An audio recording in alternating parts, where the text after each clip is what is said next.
Hi, good evening. My name is Jay Rothman. I am the host of the show. Welcome to Real Men, Real Talk Live.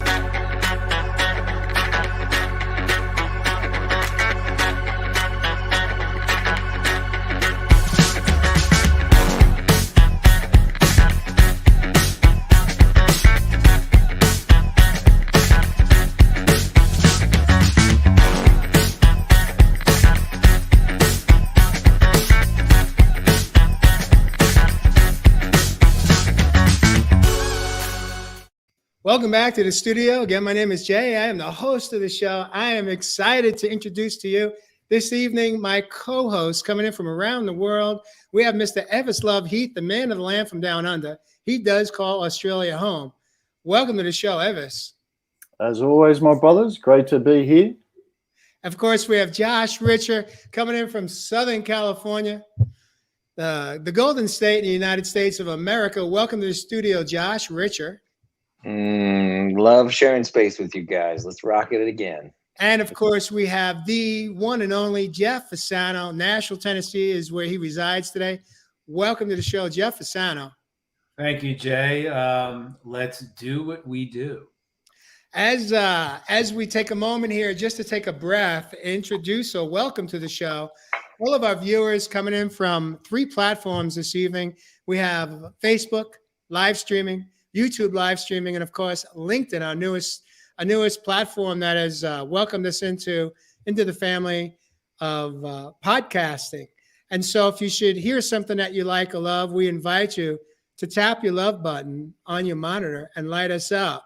If you should have any questions or comments that come forward during the show, please drop them down into your comment section, and we'll do our best to address as many of your questions and comments as possible. Welcome back to the show, gentlemen. It is episode number 73. And so tonight's topic is all about, are you living life in flow, or are you fighting with it? And that could mean that's a hot question, because it could mean a lot of different things to a lot of different people.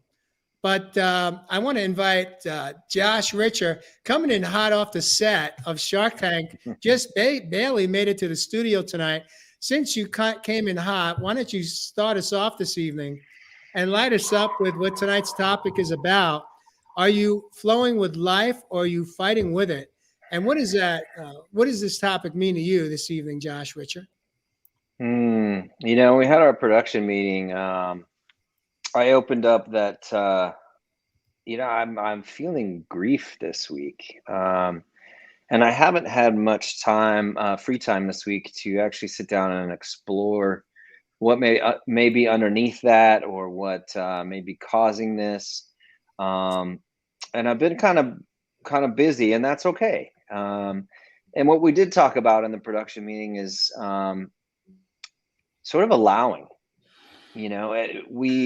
We're often taught to, don't feel that way. Don't show weakness, or suck it up, or, be the man. And we're not often taught how to just be with our emotions and not do. So I was kind of reminding myself, I found myself early on in the week wanting to be the doer and shove this down, or cast it aside, or amp myself up. And I reminded myself that it's okay. It's okay to feel, and it's okay to have these emotions, and it's okay to not necessarily know where this is coming from. And to just be kind to myself, and be loving to myself, and just honor those feelings, and to know that, this may just be a little bit lower week for me. And that's okay too. So yes, the allowing, the accepting, the loving of where we're at. And, it's like these emotions, if we stuff them down, it's kind of like it becomes that stagnant pond that grows, all the green algae, and starts to smell, and mosquitoes, start living there. And we need to be the river, and we need to allow these to pass through us rather than getting stuck in us. And so, yeah, this week I'm reminded to just let the feelings flow, allow them to pass through, and they'll move on. So that was my contribution to the week. Ev, what do you make of what Josh just shared? Beautiful, brother. Great intro, my man. And, you know, it already sets the table definitely for the platform tonight. You know, you had me thinking about what the show was going to be about tonight. And I actually did a video a little bit about it yesterday. Here in the land down under 2 days ago, we actually have a day called Are You OK Day. And I was thinking why it was important, because it's a day of mental health. And to be honest, is anyone okay in the world today? I mean, to me, it was a real, you know, slap in the face for Aussies here in the land down under. I don't think anyone's okay. And when you put some of those things like you've just highlighted there, brother, in the real, like, you know, not giving ourselves time to sit with where we currently are in our life, you know, we're really chasing our tail from, you know, early childhood. We're chasing our tail from teenagehood into our early adulthood. And one thing for me, you know, about tonight's show, what you've really dipped in there, I think when we start to really understand from a lens of these emotions and see them as more, as I've always talked about, a GPS system for us to help navigate through some of those murky waters that you're talking about, then we're able to get a clearer picture of that vision that we do want to see without in the world. And for me, on my personal journey, man, I mean, I was out on country this morning, and I had a real intimate moment. I was, you know, out on country, and I was just saying to Jay in the green room before the show, there was just a really beautiful vibe out there. There was fog. I couldn't see. It was, you know, still just under the sun's rise. And in that fog, there was a little bit of precipitation that was a bit wet. And I actually started to release a little bit of tears, because it was a tears I was feeling like that I am also in that same process of letting go of the old me.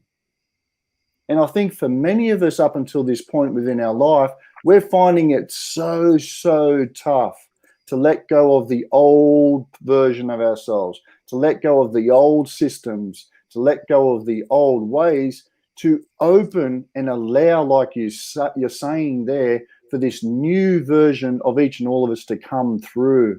So for me tonight, you know, I really want to dip into that emotional side. As we know, like you said, brother, many of us, man, up until this point on the planet, haven't really allowed to look through those lens of those beautiful emotions to help us navigate through those foggy worlds that we've been living in. Beautiful. Beautiful. And for me, a thought that occurred to me this week was the grief might be letting go of the old self, the old me. Brother. There you go, man. And it's a death, and sort of honoring that and being okay. Yeah, when we move through our inner process and reveal the old to ourselves, the old behaviors, our old habits, patterns, rituals, the layers of wounding come to the surface, and then we start to release that. And then with our feelings, so it's a combination of things. And actually, we're diving into feelings, which is fantastic, because many people out there, men and women included, really don't know how to feel their feelings and allow their feelings to come to the fore, because your feelings have energy attached to them. But it's allowing all of those feelings and being in the feelings. Like Josh said, I'm feeling a sense of grief this week. And instead of trying to do something to get rid of it or understand it so I can try to control it and not feel it, because it's not something I really want to feel and I don't like it. But if it was a joyous thing, oh, sure, I'll feel joy. Oh, yeah, I'll feel this, I'll feel that. When those feelings, those deep feelings of grief and sadness and anger start to move through us, those are the feelings that had been labeled negative by so many people, by our parents, and even quote unquote 3D spiritual leaders. And there you go. Negative feelings and positive feelings. Now, Let me ask you this. I'm sorry. Go ahead, Jeff. Well, Josh could have said, well, this is a negative feeling. I'm not supposed to be feeling negative feelings. Folks, feelings are feelings. There's no negative or positive feelings. Once we start putting label on feelings, then we're going to want to avoid all of our feelings, repress and suppress them, along with the energy that leads to more than likely physical dis-ease. Because we're repressing and suppressing energy in our physical bodies. The key to it is to allow our feelings to flow through us and feel those feelings and be in those feelings, not sink or indulge into them, but just let them flow through, because on the other side of those feelings is going to reveal so much to you. Let me say this, Jeff. I'm going to challenge each one of you guys right now. Here right? it goes. The last time that you had emotions come up for you, Every day. the last time you had emotions come up for you that, let's say, had a negative energy or toxic energy attached to them, did you show up as a loose cannon, or did you show up as an inspirational waterfall? Okay. Ooh, Jeffy, I think he's called you out, brother. Yeah. Because Yeah. I shared this on Tuesday night. There we in go. our production meeting, and Jay's probably saying that because he wants me to go there. Well, the truth of the matter is I want all of you guys to go there, but that was definitely the inspiration for asking this question, which is Cool. because this isn't just about you, Jeff. This is about all of us. I don't want to say especially as men, but for those of us that were taught as children to be tough and to stuff your feelings and to show up, and real boys or real men don't cry. And some of us heard that as women too. You don't have to have received that download from mom or dad or your caretakers. However, how do we manage our feelings in a way that's healthy for us and not be that loose cannonball? So my question to you is, the last time that you had to have awareness that you showed up with a low vibe or feelings that have let's say somewhat of a negative energy to them or a low energy to them, were you a loose cannon or were you an inspirational waterfall? Fasano, you're up first. Okay, so last week, what was it? Last week, or on Thursday or Friday morning? No, Saturday morning. Excuse me. Last Saturday, I woke up in the morning with this immense amount of rage and anger inside of me. I mean, I woke up literally, and all of a sudden, I had this rage and anger in me. And it was loud. It was very, very loud. And my first reaction was to try to figure it out.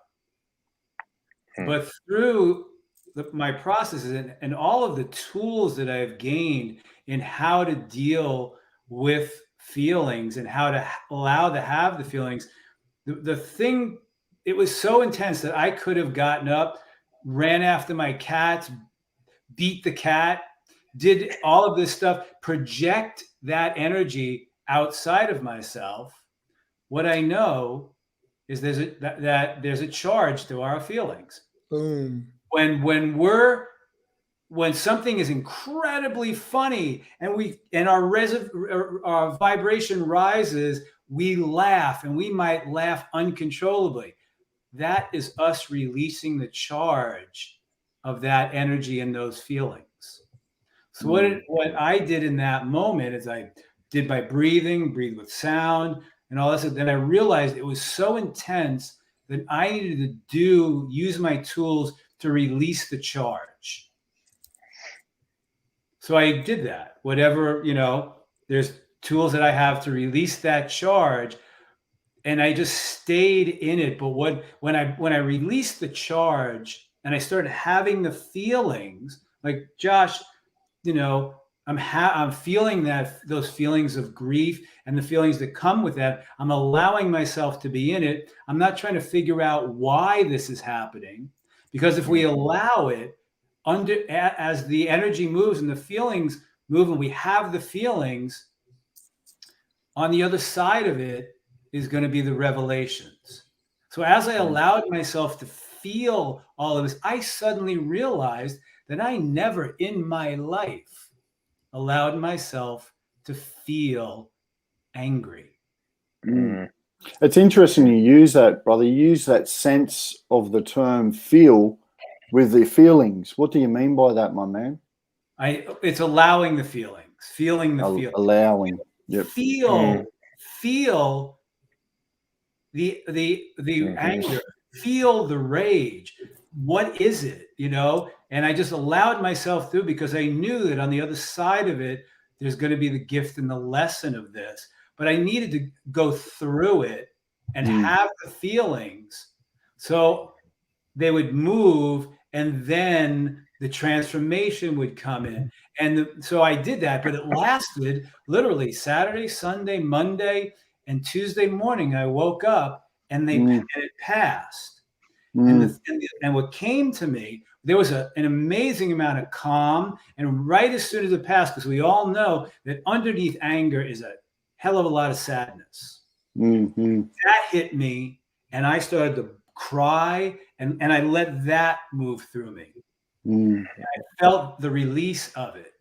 And then what came to me is my mother, the programming, the conditioning. Mom came in.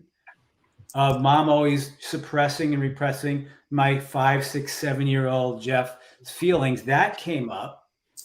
But I also realized that because I need to be the nice guy, or needed to be the nice guy, I needed everyone to love me. I stuffed and repressed all of that, all of my feelings of just saying, you know something? Right now, I'm feeling angry. I have never said that to anyone in my entire life because of my wound of needing to be the nice guy, needed to be taking care of your needs, always needing to be loved. So what I'm going to do is give myself up. I'm going to give all of those feelings, stuff them, repress them. So you will see me in a better light. Therefore, giving myself up. Part of that, when that even came up, there was more rage and more anger. So it was a part of being angry at myself, but it was really just the feelings of anger and rage that I'd repressed and suppressed. And believe me, 4 days of that. But I had so many amazing tools to release the charge of it and not project what I'm going through, what I'm feeling coming through onto anyone else. And that's key to all of this. I want to. That's deep, man. That point there, understanding the difference between having the emotion and actually acting on it. Exactly. What were you going to say, Josh? Well, and you just touched on something, Jeff. I wonder how much of that anger was anger at yourself. Yeah. For never allowing that part of you to speak or to have a voice, or that you were always having to swallow and stuff your feelings for those of others and putting those of others first. And I wonder how much of that anger was actually anger at you. Oh, there was a combination of a lot of different things. It was just a combination of a lot of different things. And when I allowed myself, I actually looked in the mirror in my bathroom and said, I'm going to allow myself to feel and be in these charged feelings of anger and rage. And I'm going to give myself the freedom just to be in it and allow it. And then set my boundaries, do what I needed to do, make sure that I'm not, driving in my car and I get triggered and I do road. Those are the tools. If we understand that all of our feelings have an energetic charge to them. Jeff, what I want to share with you, if I may, is I found that what helps me navigate through different emotions and triggers and feelings that come up is something you mentioned. The first thing I do is I tell on myself, meaning when I have the awareness that in that moment I'm feeling anger or frustration or sadness or hurt or pain, I express it out into the universe. I tell someone, this is how I'm feeling now. Now, that's something I didn't do in my past, but I do it today because just by sharing it with someone, a friend, anybody that you can trust to reach out to, it releases a lot of the energy behind those emotions. And the second thing that I've learned how to do is when I'm in a low vibration, if I may refer to it as in that regard, what I've learned is that I know it's not forever. I know that it's just a passing, it's just like a storm that's going to come through. And you know that eventually the winds are going to die down, the lightning's going to disappear, the rain's going to stop, and then the calm will come back. It's emotions or feelings are not permanent. And so knowing that, my next step, if sharing it and acknowledging it to myself and out to someone else doesn't work, then I also up my game. And what I mean by that is I up my self-care, because I know the gateway to break through, to bring myself back to more of a level or a healthier mindset is to do more self-care to help bring me out of that funk. Self-care could mean extra water. Self-care could mean a healthier, more plant-based meal than not. A healthy distraction could be music. It could mean taking a second walk in a day or a second walkabout, connecting with a friend, doing some extra self-care, knowing that if I stay in it long enough, that eventually the ominous cloud will dissipate. It'll dissolve, and I'll be back to more of my healthier space. And I've had to learn how to manage that part of myself, like as being human over the past coming up on 6 years now, in a much healthier way. Because the way I used to show up would be a loose cannon. And in the moment, it felt like that's how I wanted that was going to be good. I just want to get it out. But when I'm getting it out and let's say it's a direct hit to someone else that's in my firing line as that loose cannon, I never, ever on the back end felt better about myself. I always then went to almost feelings of shame, feelings of guilt, feeling of beating myself up. Like, what's wrong with me? Why did I just, why was I such a pompous ass in that moment? And so what I've learned is that it's important to have the awareness. It's important to express it, but it's not okay to express it in a way that is going to be hurtful to somebody else. And piggybacking off of last week's episode 72, which was all about compassion, when I get triggered by someone else who is in that moment has impacted me, it's really easy to resort back to my old toxic masculinity and come back fighting. But I tell you what, gentlemen, what I continue to practice learning is new behavior as a man, which is instead of coming back fighting, come back with love. And how I have to work at that is just practice, like going back and saying, it's not about me, this person behaving this way, it's something they're going through, and I have no idea what may have just touched them in their life in that day and why they're showing up the way they are. And then I have a choice. I either can try to engage in a loving way, or I detach and I just walk away. And I don't show up for the fight. But ultimately, it's about no one can manage my emotions and feelings better than I can. No one can rescue me. I spent a lifetime waiting for someone to rescue me from my own feelings. and it didn't work so well. Mm. What do you make of that, Josh, Richard? You know, I was just thinking how our experiences were different in the sense that you'd have your outbursts, and I had my inbursts. I guess, you know, I'd get to that that point of emotional charge, and you know, and I'd stuff and numb. That's what my pattern looked like. Is I didn't want to feel it. I wasn't ready to let that flow through me. I thought those feelings were permanent. And so I numbed heavily and used alcohol to not feel those feelings. And the problem is when we numb through substances, sex, you know, food, whatever, that numbing doesn't discern between, it doesn't just numb the bad feelings. You know, alcohol numbed all my good feelings as well. And so I thought I was just washing out the bad, and it took all the good with it too. And so it really, you know, it brought my existence down. It brought the energy down, and it really made me more sad and miserable. So it didn't get me anywhere but into more negativity, and those feelings that I was trying to numb would always come back because I didn't allow it to flow through me.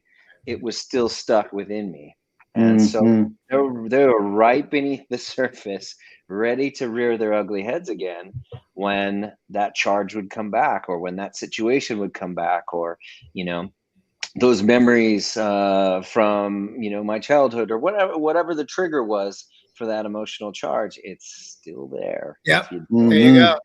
If you don't accept it, love it, and let it flow. I love that. Josh, Richard, breaking it down. You know, it's interesting you say that you held it in.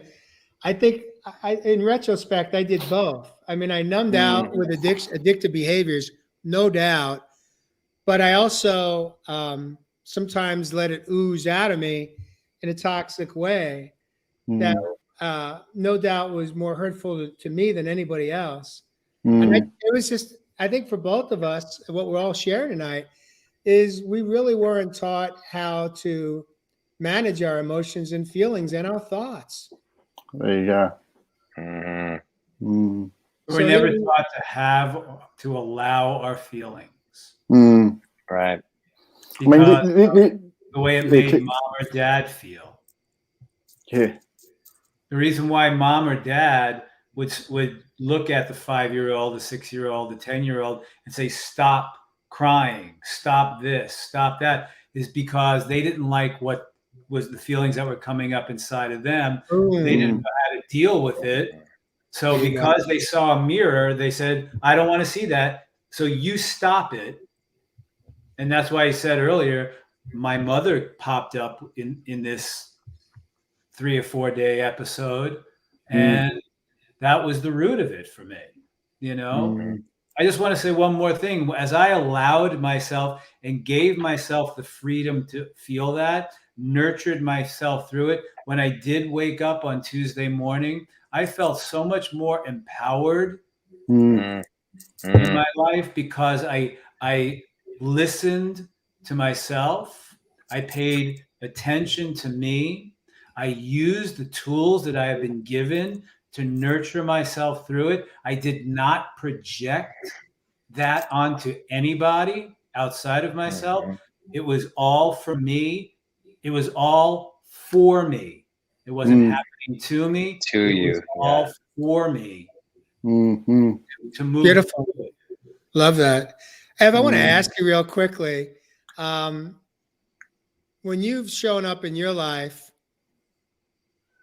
as a cannon, as a loose cannon, versus, let's say, an inspirational waterfall, what was the shift for you, or where are you at in your relationship with your loose cannon? I think it shows, my brother. You know, up until this point in my life, when we're talking about this electric charge of this loose cannon, man, mine went into my body. I was training up to 7 days a week, man. hammering myself. So, you know, using anger and that stress that was happening in, you know, that particular environment that I was in at the time, to each afternoon, some days in the morning as well, to go and just train and hammer my body. And that was all this misperception where I want to really go with this on how I perceived what emotions were. See, to me, anger is not such a bad emotion. I don't believe it's a negative emotion. It can be a negative emotion, but you can actually use anger positively. It is actually quite an emotive emotion. It can move energy. So when I was able to start self-regulating, but number one, identifying where these emotions of anger, you know, that those sort of stressful emotions that really tie in with that, where were they coming from? Were they even mine? When I went into the deeper side, and, you know, some of the tools I use now, like meditation, mindfulness for self-regulation, you know, going out in nature, you know, like you're talking about, sitting with yourself. When I was able to start identifying some of these emotions, it started to give me what I'm always talking about with this emotional intelligence. You see, we all have this, you know, this thing growing up that we've got to be in this logical mind, which is so rigid. But when you start working on your EQ, that EI, that emotional intelligence, you actually see, like we're talking about tonight, it's quite flowing. So where I am now, I don't hammer my body when I'm out bush doing my exercises. I'm actually living in it with love. So it's now how I've turned those emotions around and how I perceive them to be. I live in the ebbs and flows. That's just who we are, my brothers and sisters. You nailed it, Ev. It's learning to love all of those parts of us, that because they served a purpose.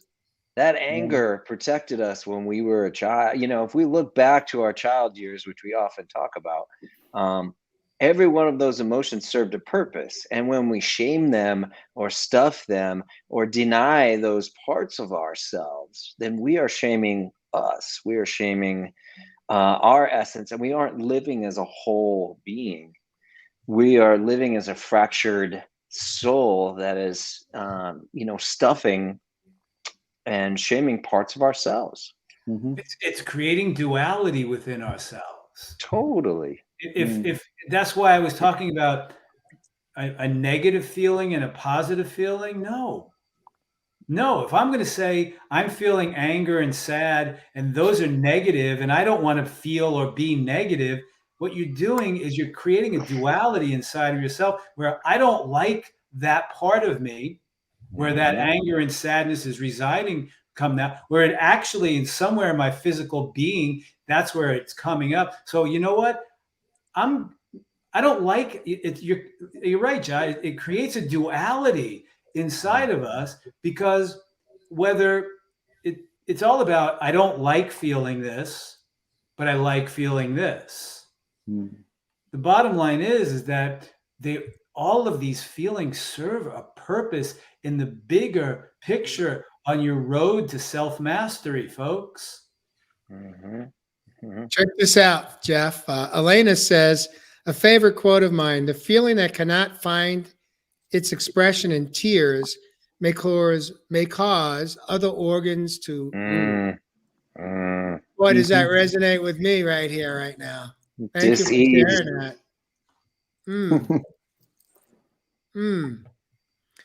that. Martine Jeanette, who is AKA Deb's Deb, she says, and until I became aware of it, as I am doing this very moment, I didn't know what I didn't know. Thank you guys for assisting me in expression. So much love for all of you. And she's been, our board's been lighting up tonight with so many people sharing and acknowledging how we have not really been taught how to manage our emotions and our feelings and our thoughts. I want to invite us to kind of shift gears here and really touch a little bit about, because Josh, you touched on it, the way you described how you your strategy to manage your emotions was through the bottle, but part of that was isolation. Yeah, Mm-hmm. for Mm. sure. And when you're single, whether it be a single guy or a single woman, and you live by yourself, you're already living in a physical isolation.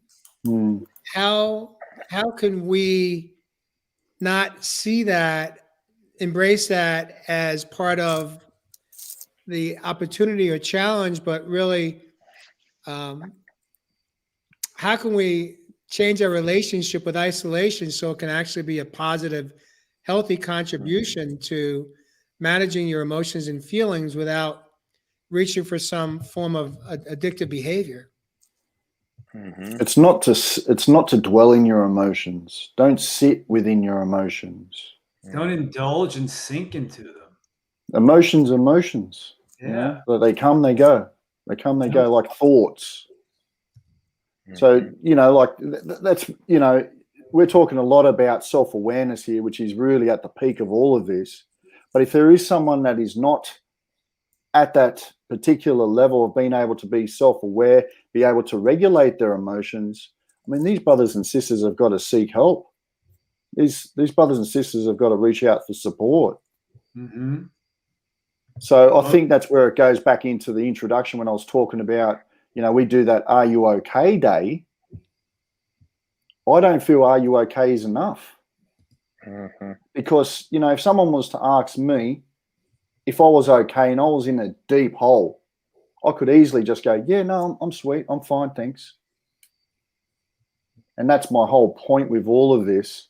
You know, this is really starting to understand what emotions are, being able to identify them, being able to self-regulate them, and being able to transmute them for what they are. Mm-hmm.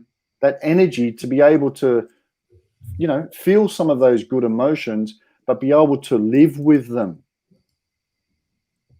Mm-hmm. So does live with them mean Uh, that you change your relationship with them instead of beating yourself up for feeling these feelings one more time?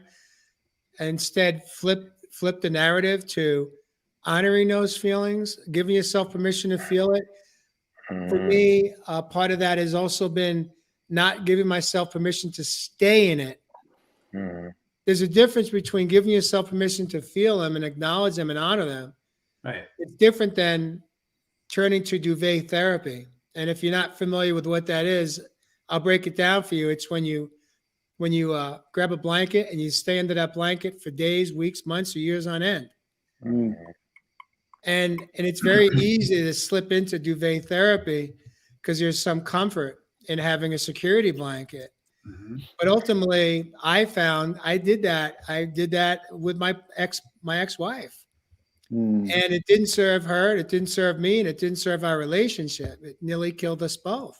Mm. Mhm. So ultimately, for me, I had to learn how to really honor those feelings that come forward, accept them as the truth in the moment, but not give myself permission to stay in it for too long. And for To Mm. me, wallow. that goes back to the up leveling my self care. Mm. Mm. Mhm.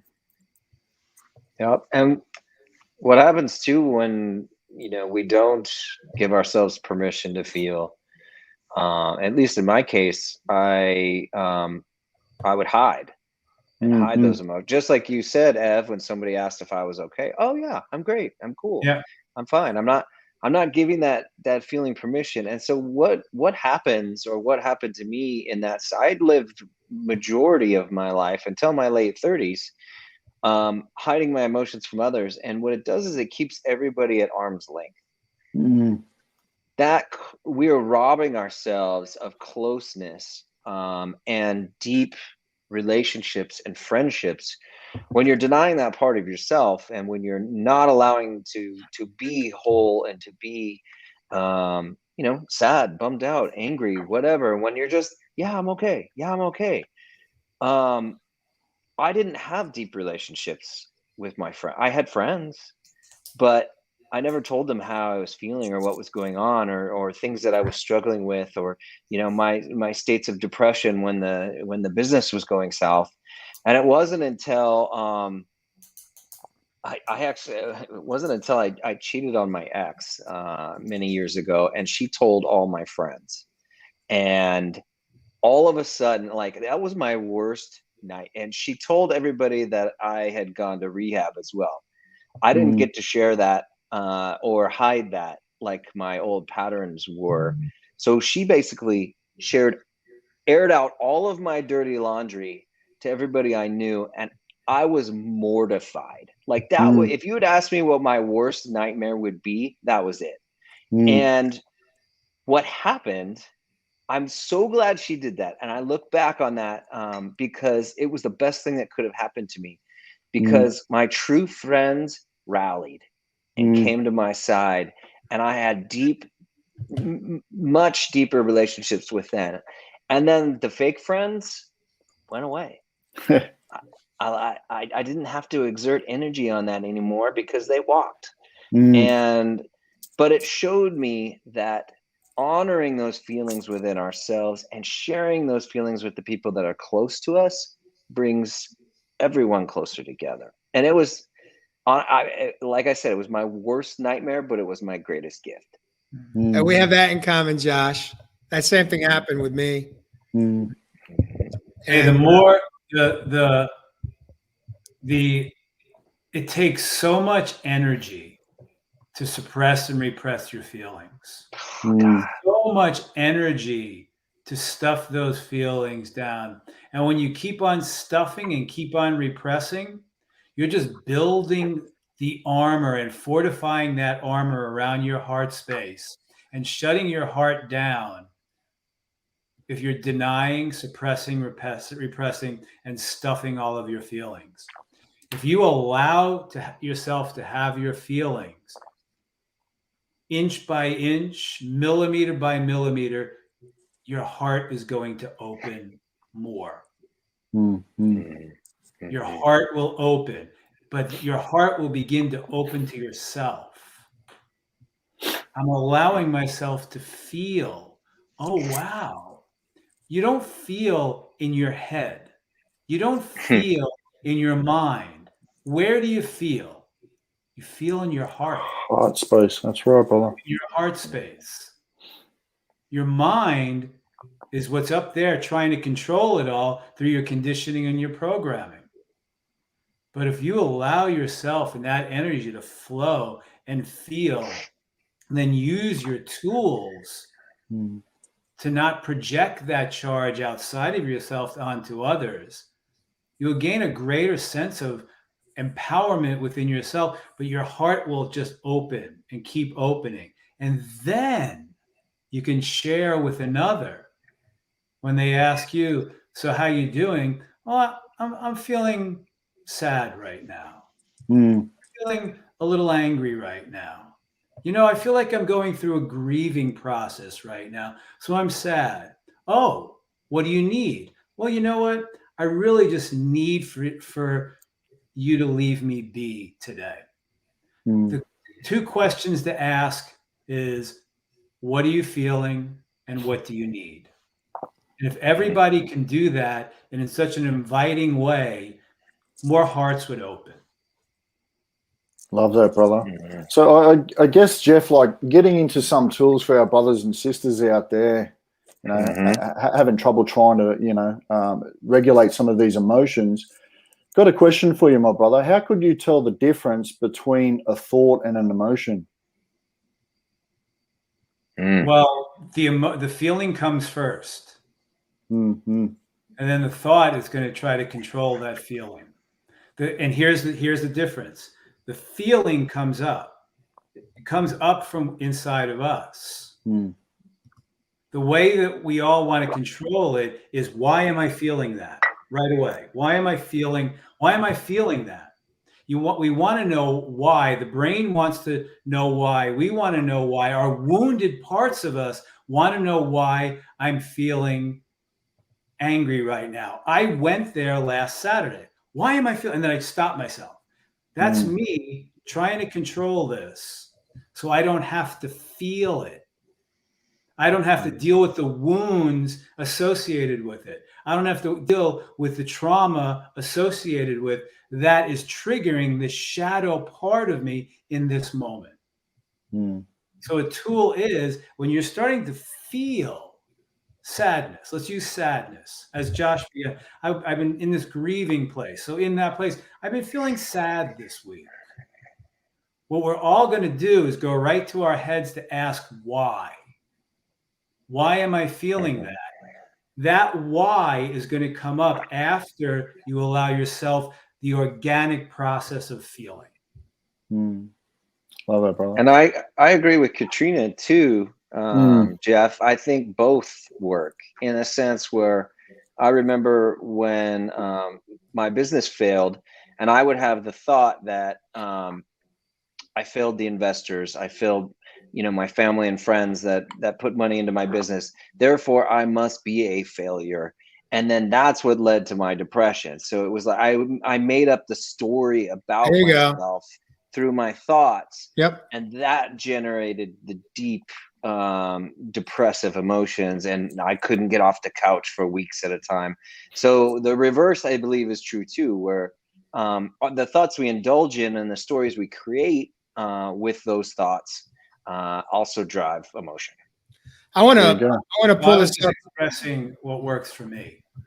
Yeah, no, of course. It's both. Got it. Yeah. It's both. I want to acknowledge this real quickly, gentlemen. Christopher Peckham coming in from Flagstaff, Arizona. He says, one of my hardest goals is to express how I'm feeling.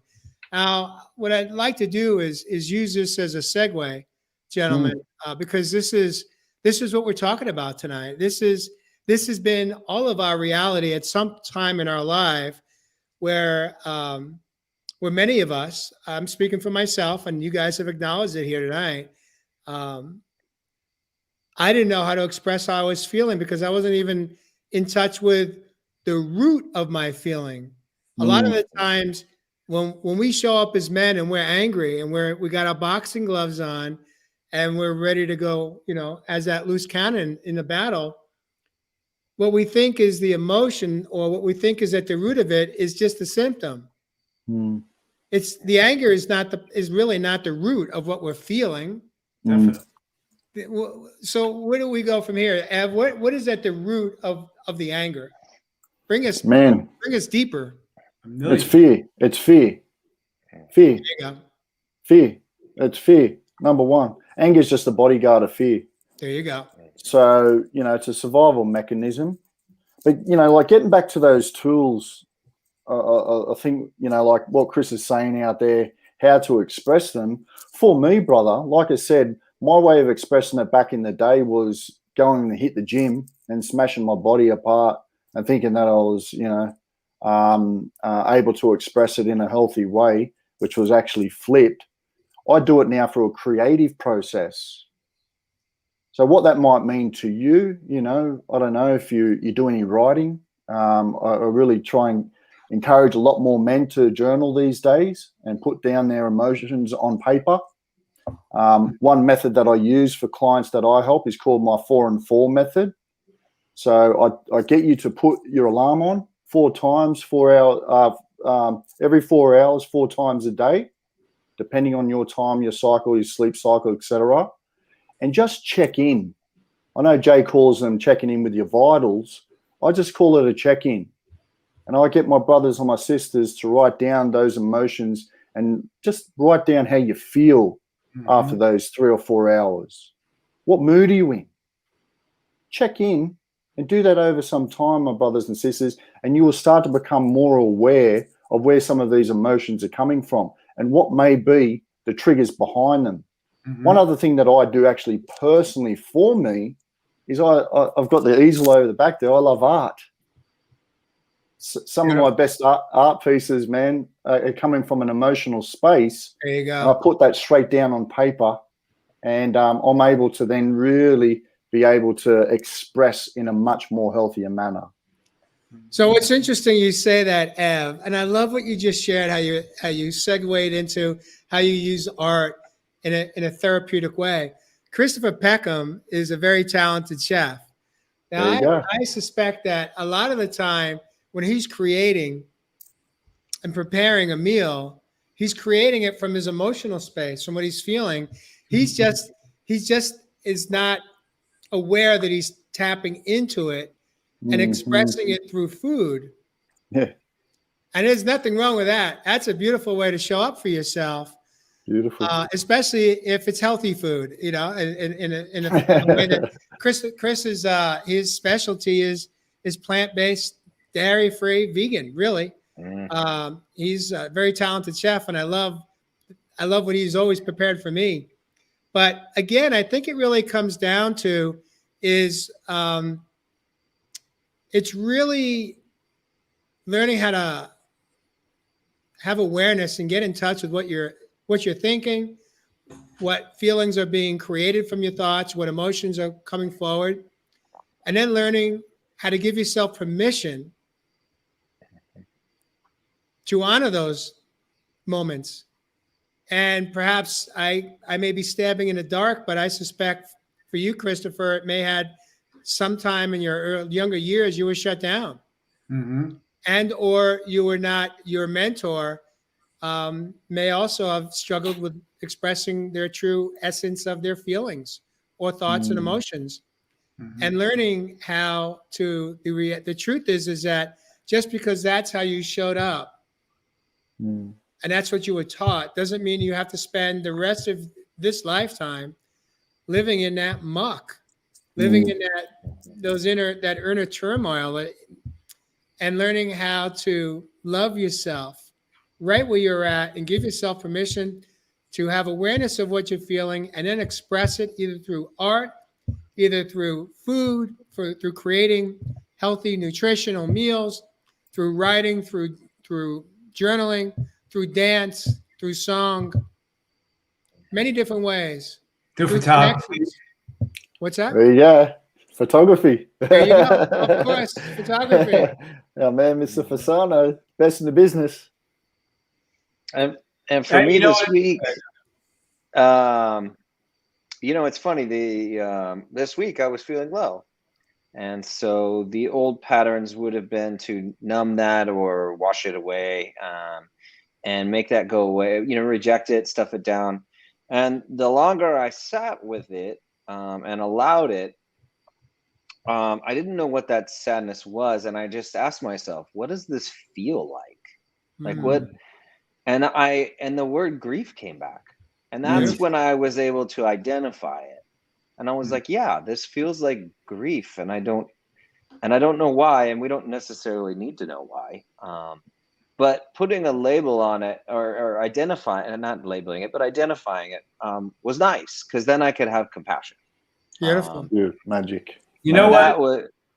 Go ahead. Yeah. No, finish, Josh. No, I was done. Well, here's the thing. For me and for many people, I'm feeling angry right now.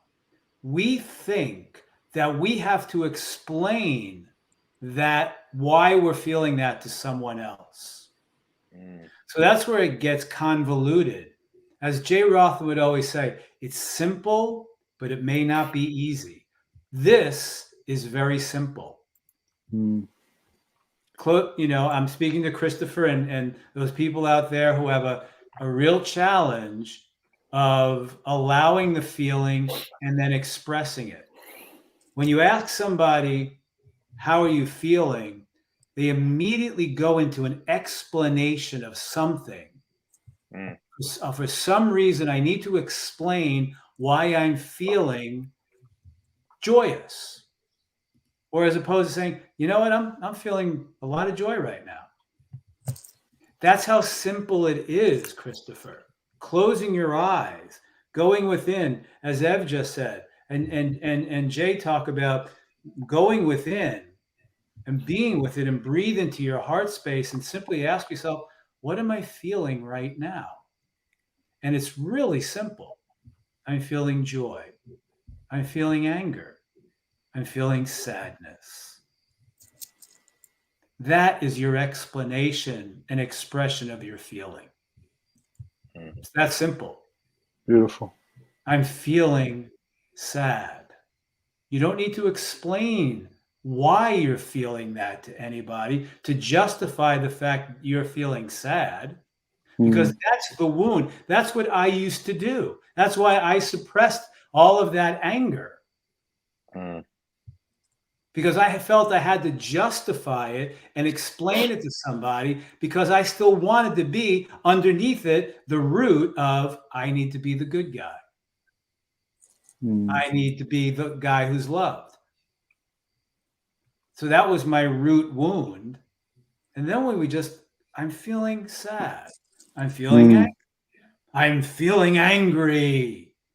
You scared me then, Jeff. Your expression. It's as simple as that. That is your expression. There need not be an explanation to justify why to anyone. And you don't have to even explain it to yourself. Like I said, if you allow the feelings, let the energy move, the why, the gift, the learning, the growth will come behind it organically and naturally if you're open to it, but you have to be open to feel.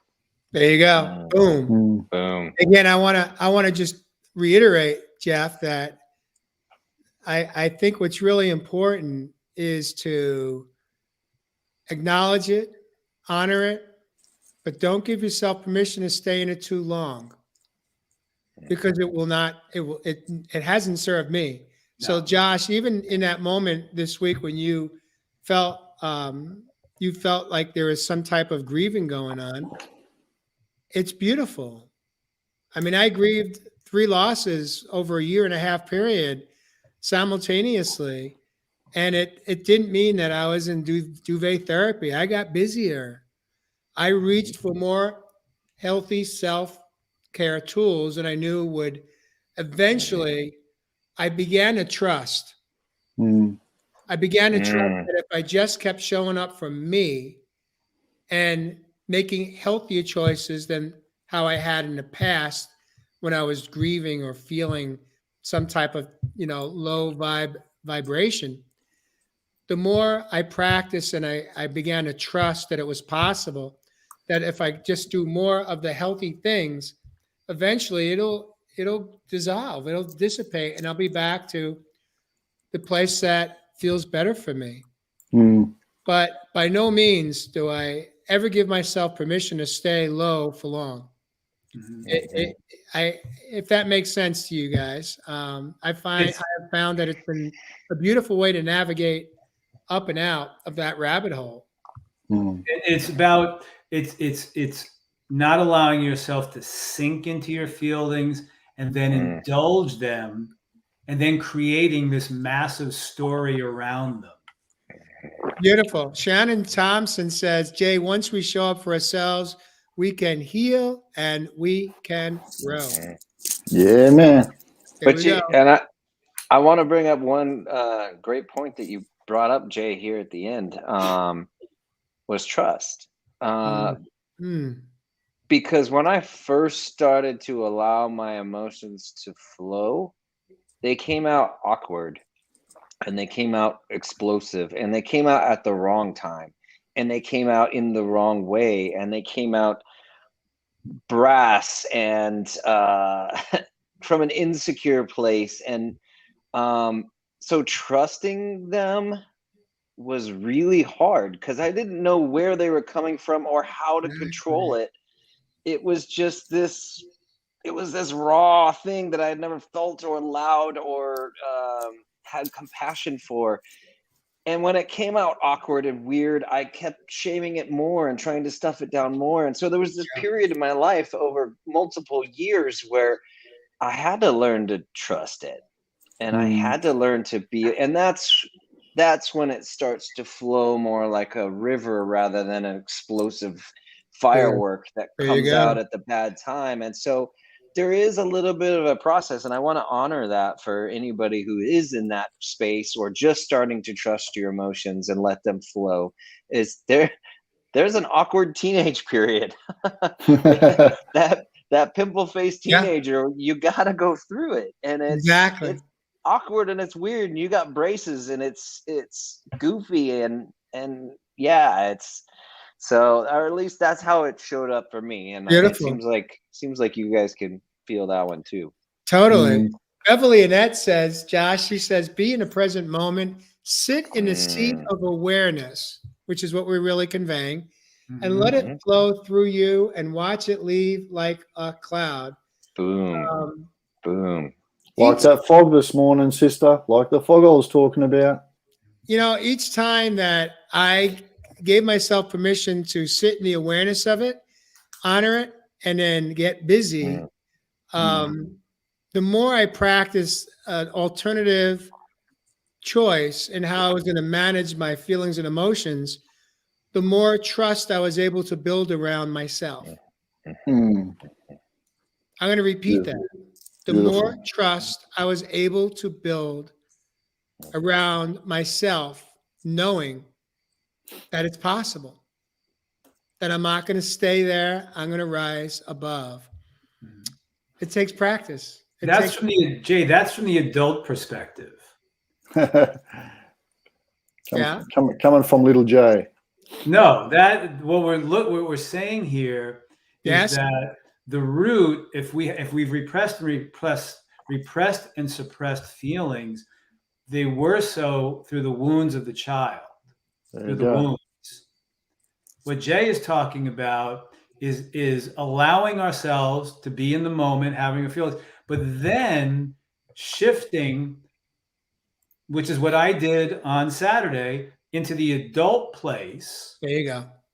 of bringing back myself to the here and now, that, wow, these feelings are palpable. They are there, but I'm Jeff, the adult right now, and I'm going to allow myself to feel and move them, but I'm not going to sink and indulge them in there, because that's where the adult perspective comes in.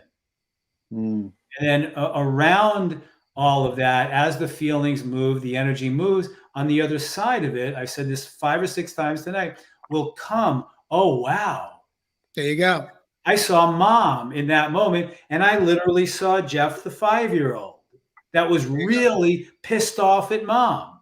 But that was after I allowed myself to have the feelings, and then the growth and the lessons came in, and I allowed myself to transform it.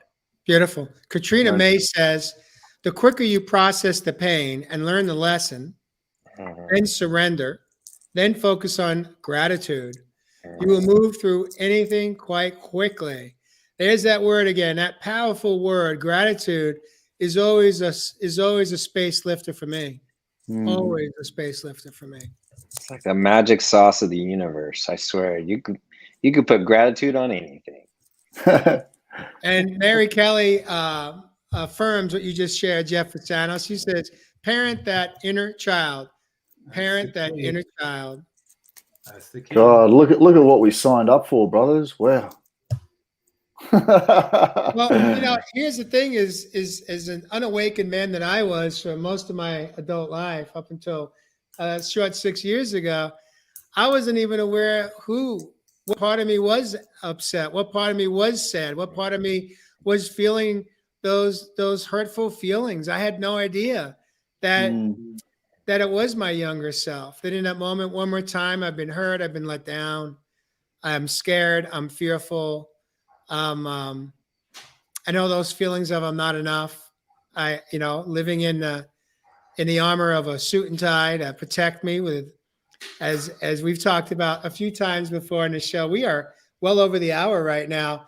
So what we're going to do is I'm going to shift us into our final segment this evening. And in this segment tonight, you know how it works when you're to my right. It could be your left, I'm not sure. That means that you're in a hot seat, and we're going to move you guys around virtually, move your chairs so that you'll be next to me. And when you're next to me, that means that you've got 3 minutes. When I take you, drop you back out of the solo, that's your signal to wrap up your what's in flow. Tonight we're gonna finish up our show with let's see, where do we want to go tonight, gentlemen? Well, I was going to say, it would have been really cool if you can actually move Josh next to you. and he was actually sitting there. Well, we've been here, done that. We did that. We have. We did that around the 30th of June or so. Like Right here. There you go. So in tonight's closing segment, I want to invite, if one of you guys are inspired to hit Jeff Fasano with a question, go for it. And or Jeff can share a tip or a trick that perhaps hasn't been disclosed tonight on how you have learned or continue to learn what helps you get out of that loose cannon, and into the flow of life in a healthier way for yourself. Anyone have a question that you want to pop to Jeff tonight? What do you reckon, Josh? Nothing's popping in my head. I almost want to hear what Jeff in the I can answer Jay's question. And I've actually probably answered it during the show.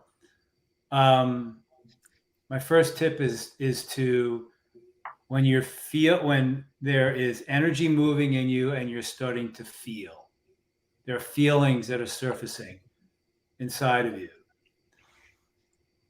The first thing that I do is I close my eyes and I breathe. Close my eyes, take a big deep breath in. That allows the energy to start to move and the feelings to come up.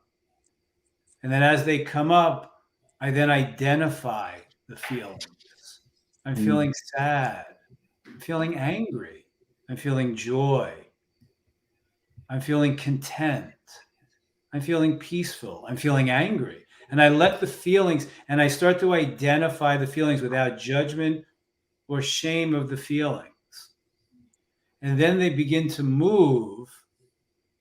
And then you breathe again and continue the breathing process. That might intensify the feelings. And they might come up, and they might come up. And then if you're feeling the feelings incredibly intense, feelings such as anger or sadness, allow yourself to be there. And if it's anger, like it was for me beginning last Saturday, the tools that I have is to realize mindfully in the adult spaces, as Jay does, and what he pointed out, to realize that I'm feeling this. The feeling's intense right now. I know that I cannot project that feeling out there. So what do I need to do to release the charge of it? And I have certain tools that I utilize. It might be, like Ev says, get out, go walk for an hour and breathe while you're walking. Let the energy move. For me, I have exercises where I have a little plastic bat that I'll go pound on my couch and breathe and let go of the charge. If you can do that, that's wonderful. What I also did is I went out and swam for 50 minutes.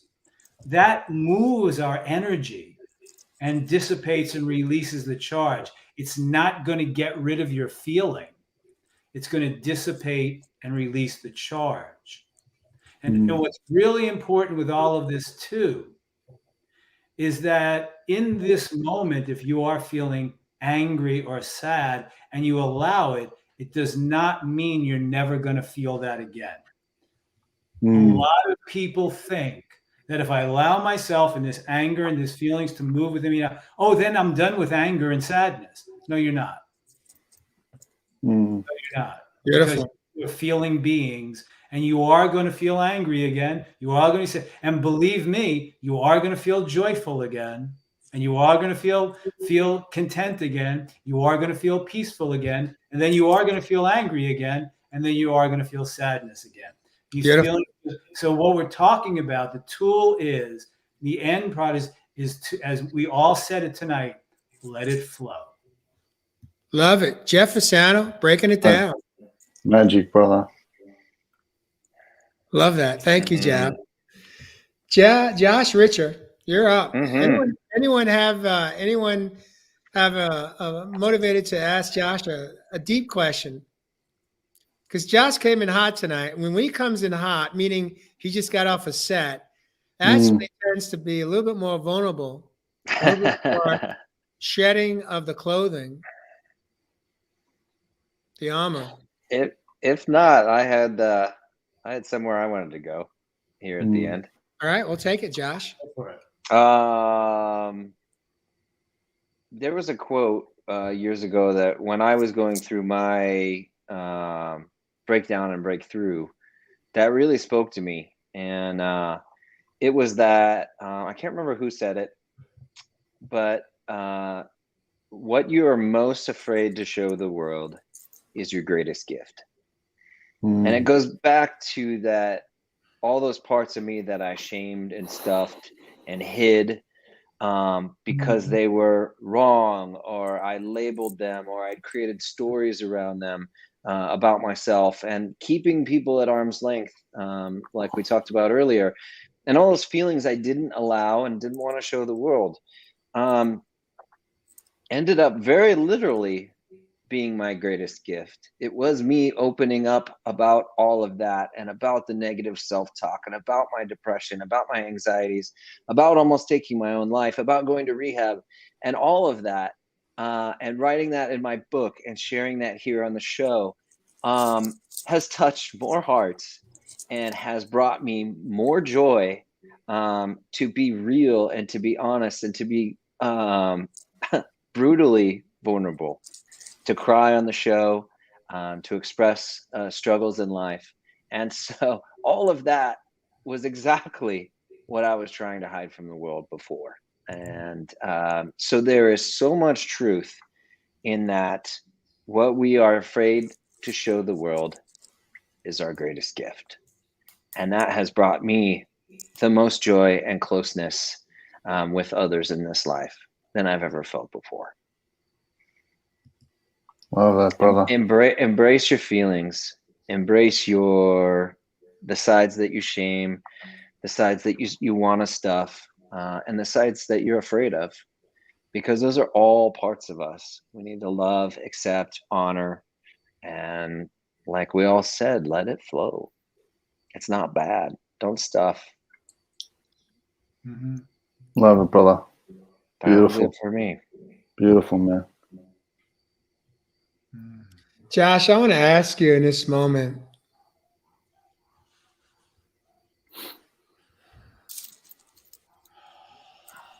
how does it feel to share what you just shared about your own epiphany about that, about having that awareness? What's coming up for you in this moment, right here, right now? I'm free. Beautiful. Magic. Free. All the chains and the weights that I carried for so many years that were put upon myself, or that I put upon myself by shaming all that and stuffing all that. Like you said, Jay, tell on yourself. It's the most freeing thing on the planet. Get it out. When it's out, it's not as big a deal as when it's in. When we sit there with those stories and just over and over and over, and that negative self-talk, very, very literally almost took my life. And so this feels like freedom. Being here with you guys on the show and experiencing life and sharing it honestly is freedom. Hey, Josh, because there's such a similarity between the two of us, I know wow, isn't it freeing? I'm trying to express this right now. Take a deep breath, Fasano. When it all ruminates in our head, and we think, and I'm talking about maybe you and I or whoever else is out there, that there is so much shame and judgment. We are kicking the shit out of ourselves with shame and judgment. I mean, literally. I remember talking to Josh once, and it's that that constant cycle in our heads and kicking the crap out of ourselves with shame and judgment. And then when we finally moved through it and we released it, told on ourselves, let it out, told our truth, there wasn't even close to any shame and judgment that we were doing to ourselves. That's what I know, right? No, those were the worst years of my life. I woke up, the first thoughts I had in the morning were judgmental stories, horrible things we would never say to another human being. From the moment I woke up to the moment I finally fell asleep at night, and it was years of that. The most brutal years of my entire life, and it was all here. It was all. That's why I wanted to jump. I wanted silence. I wanted peace. I just wanted stillness. I wanted to not live with that. Yep. One more day. Yep. It was years. We talked about it. That house of 1,000 deaths. That was the 6 inches between my ears. That house. I killed myself over and over and over again with those words. And I finally couldn't take it. One more day. So, yeah, Jeff, we are immensely parallel, my friend. I know that so well. I feel you. I feel anybody who's going through that, because it's awful. Beautiful. Josh, thank you for sharing this part of your story with us tonight. And that's why we do this show. Because there's millions of men and women that have had contemplated jumping, just to quiet the noise. And as you've learned through your own journey, there's alternative ways to quiet the noise. And it takes practice. It's simple. It takes practice. Absolutely takes practice to change our relationship with our thinking. And as Shannon said, spend more time in our heart space than our head space. And I think that's the part of the GPS system that many of us weren't taught. I grew up in my little neck of the woods in New York. It was all about think harder. Think your way to your solution. That never served me. Never served me. Evis Love Heath, you're up. Let's dive in, brothers. You want to give me a question, or do you want me just to wrap up a couple of things? I was just going to ask, what are the loudest voices in your head? Which one? What?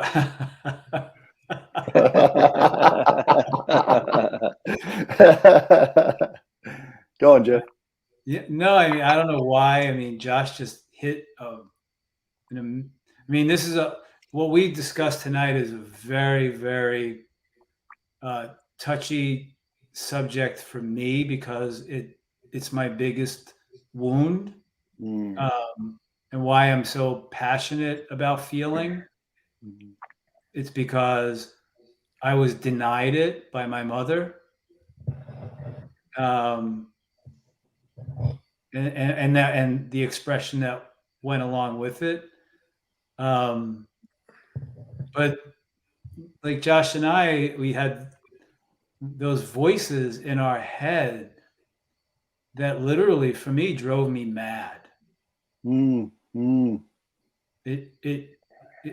It almost became a truth inside of me.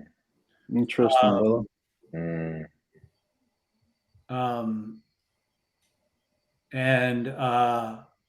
and was very debilitating for me. So I had my 3 minutes. My question I have is, you know what? It's like Josh explained, like his the depth. You go to that place of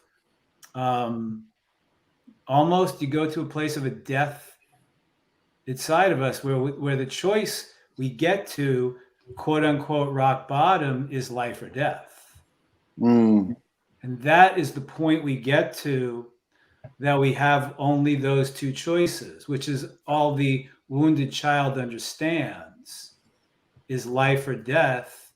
So when we go there, Josh made a different choice. I made a different choice.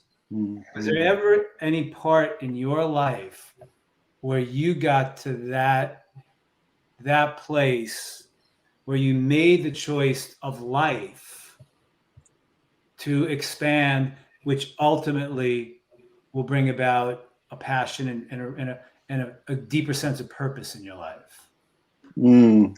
Beautiful, brother. Yeah, 100%, man. Look, like you brothers, you know, they've shared beautifully tonight. I've had many deaths and many resurrections on this journey, man.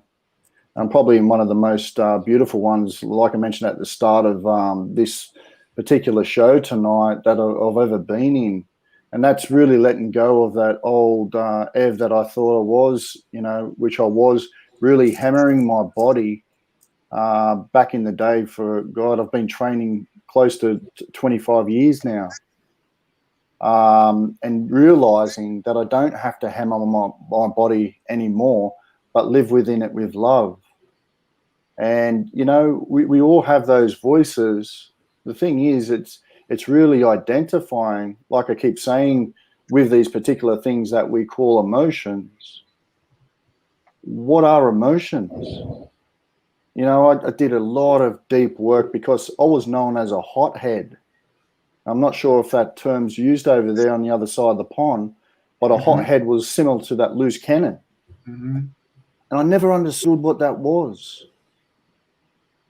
Because I always thought within me that's just me. But was it really my truth? It wasn't who I wanted to convey to the world. No way, man. So like I've said in previous shows, one of the beautiful, valuable lessons that I've learned on this journey is seeing from those mirrors of those other relationships that I was in, for those other beautiful people that were around me to teach those lessons, and not seeing any of these emotions as a failure, as a mistake, but as a gift. Now, my brothers and sisters, there's nothing wrong with emotions. They're beautiful. They really do color this richness story of our life. You know, you're talking about that inner child that had to experience some of those deep emotions. We always seem to go back there because, like I mentioned on my serpent dreaming, that second chakra or that second light wheel, that's where the emotions develop, ages 2 to 4 years old. Interesting.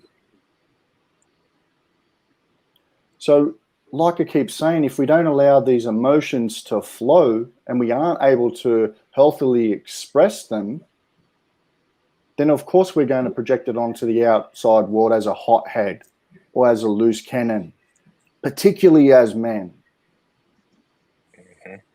You know, one thing I want to just quickly touch on before I finish up too and give it to Jay the Rough Man is talking about food. You know, this week on my stories, on my Facebook page and the IG, I've been talking a lot about learning the importance of the food with emotions. You know, we're living in a very emotional time, my brothers and sisters, and until we really understand that the food that you're eating has an incredible effect on your emotions, you are truly what you eat. You know, food does create the mood, and it can really regulate it. It can control your emotions. But if you're not getting high, dense, nutritional food that's going to help regulate your hormones of stress and bring up some of these, you know, so-called negative feelings that we're talking about, then that particular food has a nutrient impact on neurotransmitters, all right, that circulate up to the brain that are sending signals back and forth that you interpret as emotions, my brothers and sisters. So when we talk about tools, if there's one thing that you can walk away today from this show, I want you to start thinking about what you're consuming into your body. What are you eating today? What is your choice of food for your mood today? Start honoring your body, my brothers and sisters. On that note, I'll leave it there.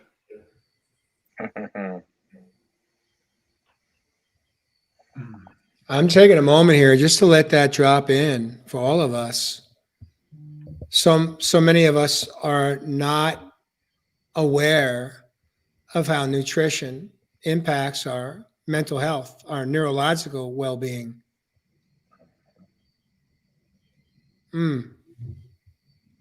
Beverly Annette says, full circle, let food be thy medicine. There you go, sister. There you go. Well, the next time you say to yourself, you know what, I'm gonna go hit Jack in a Box. Just pull out Ev's last comments.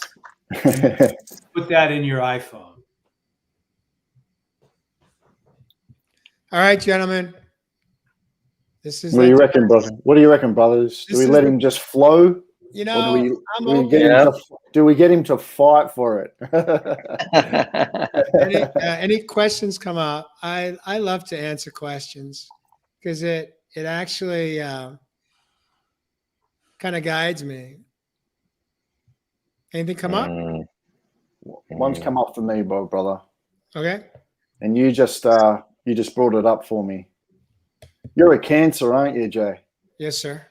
Highly emotional, my brother. Highly emotional. On this beautiful journey of Jay the Rough Man, created this beautiful platform for all of our brothers and sisters in the collective to share. How do you now, as the beautiful man you are, use emotions to help navigate through your life?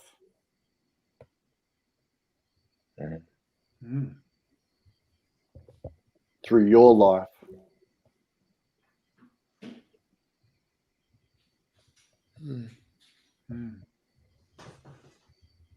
The first step is even to be aware of what I'm feeling and not what appears to be at the surface level, but to always go a little deeper, to have that awareness of what really is at the root of that feeling. I personally like to know.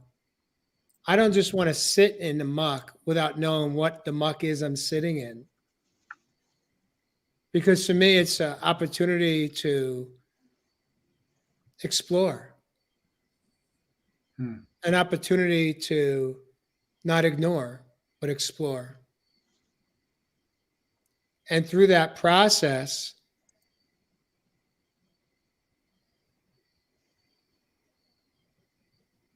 I get to show up.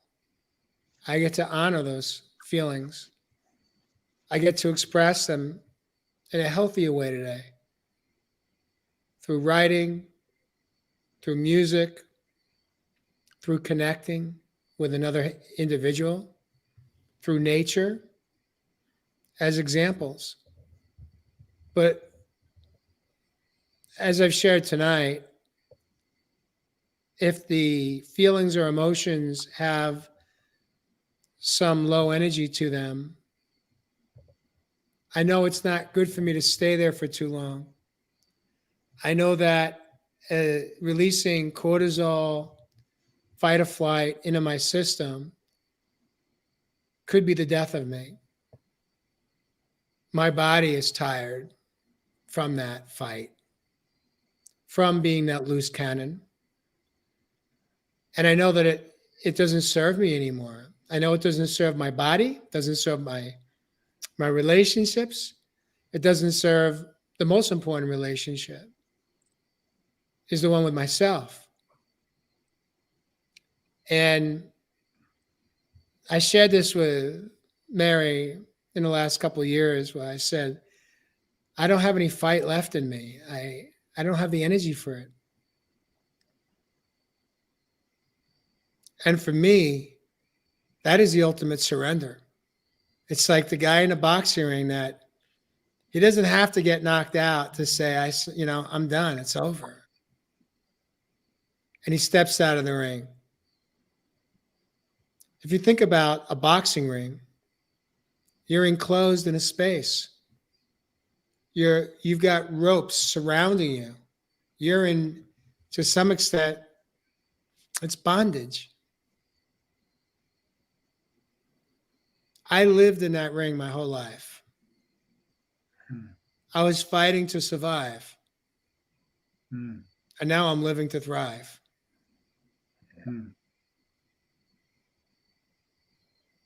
Now, when I say simple, not easy, what I mean by that in this moment is it's simple, but it's not easy because it's not how I was taught to live. And it takes a lot of practice and a lot of commitment to myself to stay with the program, to stay with my spiritual practices every single day, no matter what, no matter how I'm feeling. But as you said, Josh, when we step out of the ring and step out of surviving to start to experience what thriving can feel like, thriving for me is gratitude. Thriving for me is being more at peace with who I am today. That is freedom. And it's possible we can get there. Viewers, listeners, friends, family. I know it's possible because I got from there to here. And by no means am I indicating that I'm there. I'm here. It's a work in progress. That's life. But I love how I feel on most days. I love that I have, for the first time in my life, the ability to show up with 3 other men on Friday nights and during a production meeting and just be me and feeling safe with who I am today and honoring my own self, my own soul, and knowing that if and when I get activated or triggered and show up as that loose cannon, I then can show up and grow up and take accountability for that behavior and make an amends if I'm able to reach that person, if I know him. And if I don't know him, I still make amends in my own way. And with that, viewers and listeners, I want to thank you for joining us this evening on episode 73.